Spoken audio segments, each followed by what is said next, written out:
بسم اللہ الرحمن الرحیم۔ رمضان المبارک کی آمد ہے، اور ایسے موقع پر جب رمضان بس قریب ہی تھا تو نبی کریم صلی اللہ علیہ وسلم نے صحابہ کرام کو جمع فرمایا اور ان کے سامنے رمضان المبارک کے حوالے سے گفتگو فرمائی۔ وہ جو حضور علیہ الصلوۃ والسلام کی گفتگو تھی اسے استقبال رمضان کہا جاتا ہے۔ رمضان آ رہا ہے تو لوگوں کو رمضان المبارک کی اہمیت کی طرف اور اس کی عبادات کی طرف اور اس کے اجر و ثواب کی طرف متوجہ کرنا۔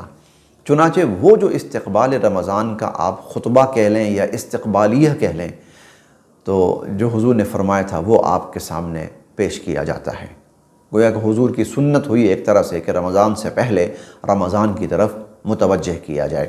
میں وہ روایت تفصیلی ہے بس وہی آپ کے سامنے عرض کرتا ہوں، تو یہ تاکہ ہم ذہنی طور پر دلی طور پر ذہنی طور پر اس کی طرف متوجہ ہوں۔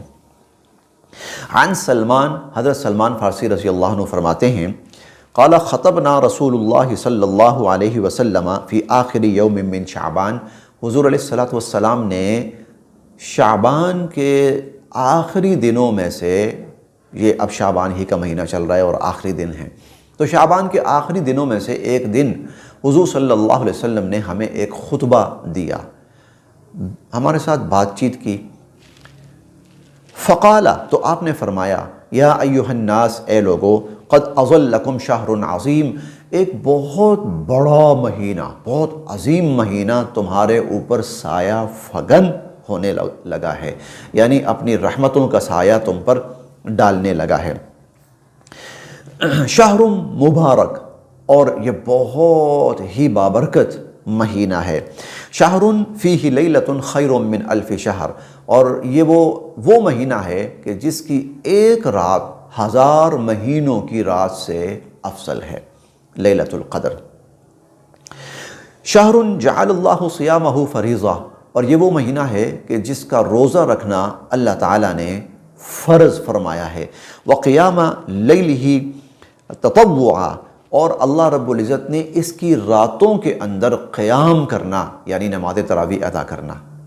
رمضان کی راتوں کا جو قیام ہے وہ نماز تراویح ہے، اور اس کی راتوں میں قیام کرنا یعنی نماز تراویح ادا کرنا، یہ اللہ نے تم پر اضافی عبادت لاگو فرمائی ہے، یہ اللہ نے تم پر اضافی عبادت لازم فرمائی ہے۔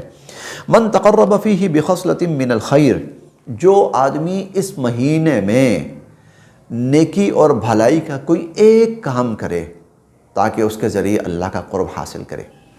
من تقرب فیہ بخصلۃ من الخیر کان کمن ادی فریضۃ فیما سواہ، رمضان کے علاوہ کسی دن میں بھی، رمضان کے علاوہ کسی دن میں بھی کوئی عمل کرنے پر، نیکی کا عمل کرنے پر، نفلی عمل کرنے پر جو ثواب ملتا ہے، وہی کام رمضان میں کرے تو اللہ نفل کے برابر نہیں بلکہ اللہ فرض کے برابر ثواب عطا فرماتے ہیں۔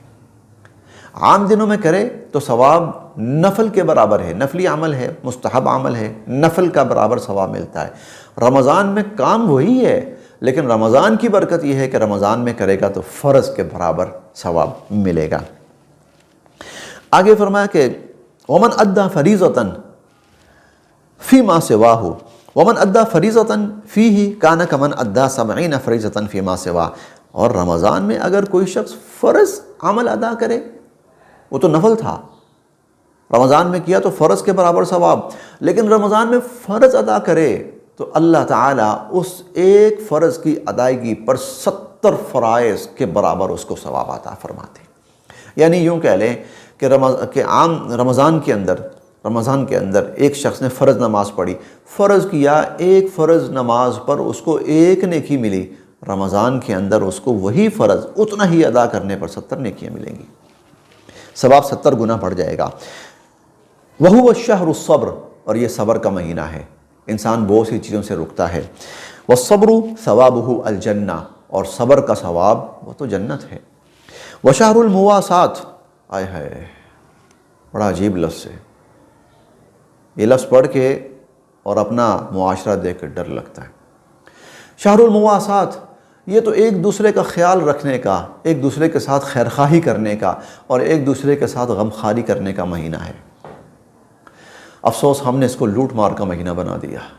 شہر المواسات، ایک دوسرے کا خیال کرنا، ایک دوسرے کا احساس کرنا، ایک دوسرے کی خیرخواہی کرنا، ایک دوسرے کو فائدہ پہنچانا، ایک دوسرے کو نفع پہنچانا، یہ تو وہ مہینہ ہے۔ ہم نے اس کو لوٹ مار کا مہینہ بنا دیا۔ انا للہ و انا الیہ راجعون۔ وشہر یزداد فیہ رزق المؤمن، اور یہ وہ مہینہ ہے کہ مومن کا رزق اللہ اس میں بڑھا دیتے ہیں۔ بظاہر تو یوں لگتا ہے کہ شاید ہم بھوکے رہ رہے ہیں، نہیں، حقیقت یہ ہے کہ اس مہینے کے اندر اللہ رب العزت ایمان والوں کا رزق بڑھا دیتے ہیں۔ من فطر فیہ صائما، جس شخص نے کسی روزے دار کو روزہ افطار کروایا، جس شخص نے کسی روزے دار کو روزہ افطار کروایا، کان مغفرۃ لذنوبہ، اس کو 3 انعام اللہ عطا فرمائیں گے۔ نمبر 1، مغفرۃ لذنوبہ، اللہ روزہ افطار کرانے والے کے گناہ معاف فرما دیں گے۔ اور نمبر 2، وعتق رقبتہ من النار، اور اللہ پاک اس کو جہنم سے آزاد فرما دیں گے، اس کی گردن اللہ جہنم سے آزاد کر دیں گے۔ اور تیسرا، وَكَانَ لَهُ مِثْلُ أَجْرِهِ مِنْ غَيْرِ أَنْ يُنْتَقَصَ مِنْ أَجْرِهِ شَيْءٍ، روزے دار کو جتنا ثواب ملا افطاری کرانے والے کو اللہ اتنا ہی ثواب عطا فرمائیں گے۔ یہ 3 انعام اللہ عطا فرمائیں گے۔ صحابہ کرام نے سنا، بڑا دل کیا، اچھا روزہ افطار کرانے پر، لیکن ایک مسئلہ سامنے آیا، وہ سنیے۔ قالوا یا رسول اللہ لیس کلنا یجد ما یفطر بہ الصائم، اللہ کے نبی ہم تو غریب سے لوگ ہیں، کوئی ایک کھجور کبھی مل جاتی ہے، پانی کا گھونٹ مل جاتا ہے تو افطار کر لیتے ہیں، دل چاہتا ہے یہ ثواب حاصل کریں، لیکن ہم کیسے کر سکتے ہیں؟ تو ہمارے پاس تو اتنا کچھ ہے نہیں ہے کہ ہم ایک روزے دار کے شایان شان اس کو افطاری کروائیں۔ حضور علیہ السلام کا جواب سنیں، بہت دھیان سے سنیں، بہت غور سے سنیں، اللہ کی رحمت پہ قربان جائیے۔ فقال رسول اللہ صلی اللہ علیہ وسلم، حضور علیہ السلام نے فرمایا، یعطی اللہ ھذا الثواب، اللہ یہ ثواب ہر اس شخص کو عطا فرمائیں گے، من فطر صائما علی تمرۃ، جس نے کسی ایک کھجور پر کسی کو روزہ افطار کروا دیا، او شربۃ ماء، یا پانی کے ایک گھونٹ پر کسی نے کسی کو روزہ افطار کروا دیا، اللہ یہ ثواب اس کو بھی عطا فرمائیں گے، او مزقۃ لبن، یا اگر کسی نے لسی کے ایک گھونٹ پر کسی کو روزہ افطار کروا دیا، اللہ اس کو بھی یہ ثواب عطا فرمائیں گے۔ آگے فرمایا وَهُوَ شَهْرٌ أَوَّلُهُ رَحْمَةٌ، اس مہینے کا پہلا عشرہ وہ رحمت ہی رحمت ہے، أَوْسَطُهُ مغفرہ، اور دوسرا عشرہ مغفرت ہی مغفرت ہے، وَآخِرُهُ عِتْقٌ مِّنَ النَّارِ، اور اس مہینے کا آخری عشرہ وہ جہنم سے آزادی ہے۔ اس کا مطلب یہ ہے کہ پہلے عشرے میں رحمت زیادہ متوجہ ہوتی ہے، اور دوسرے عشرے میں مغفرت زیادہ متوجہ ہوتی ہے، اور تیسرے عشرے کے اندر جہنم سے آزادی بہت زیادہ کر دی جاتی ہے۔ آگے حضور علیہ السلام نے فرمایا، من خفف عن مملوکہ فیہ غفر اللہ لہ، جس نے اس مہینے میں اپنے ماتحتوں سے کام کا بوجھ کم کیا، کہ روزہ ہے وہ بھی روزے سے ہوں گے، چلو ان کے لیے بھی آسانی ہو جائے، تو حضور علیہ السلام فرماتے ہیں غفر اللہ لہ، اللہ اس کو بخش بھی دیں گے، وَأَعْتَقَهُ مِنَ النَّارِ، اور جہنم سے اس کو آزاد کر دیں گے۔ وَاسْتَقْصِرُوا فِيهِ مِنْ أَرْبَعَةِ خِصَالٍ، آگے آپ نے فرمایا اس مہینے میں 4 کام کرنے ہیں، بلکہ کرنے نہیں ہیں، بہت زیادہ کرنے، بہت زیادہ کرنے، خوب کرو، بڑھ چڑھ کے کرو، زیادہ سے زیادہ کرو۔ 4 آپ نے فرمایا کہ خصلتین ترضون بہما ربکم، ان میں سے 2 چیزیں تو وہ ہیں جن سے اللہ بڑے خوش ہوتے ہیں، اور وخصلتین لا غناء بکم عنہما، اور 2 خصلتیں اور 2 چیزیں وہ ہیں جو تمہاری اشد ضرورت ہیں، 2 اللہ کو بڑی پسند ہیں اور 2 تمہاری اشد ضرورت ہیں۔ فَأَمَّا الْخَصْلَتَانِ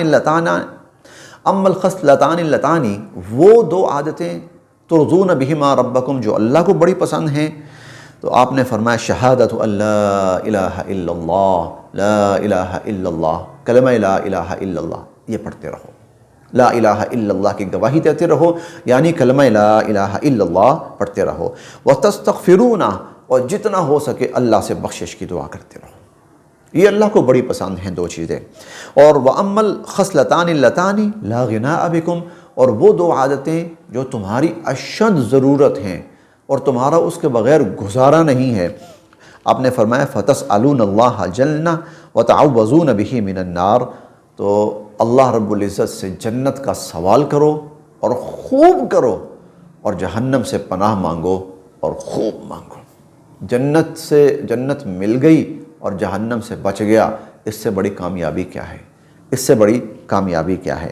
وَمَنْ سَقَى صَائِمًا سَقَاهُ اللَّهُ مِنْ حَوْضِ شَرْبَةً لَا يَسْمَعْ حَتَّى يَدْخُلَ الْجَنَّةَ، اور آپ نے فرمایا جس نے روزے دار کو سیراب کر دیا، وہ پیچھے ہمارے پاس تو ایک گھونٹ ہوتا ہے پانی پلانے کا یا لسی کا یا کھجور کا، آپ نے فرمایا اس پر بھی ثواب ملے گا۔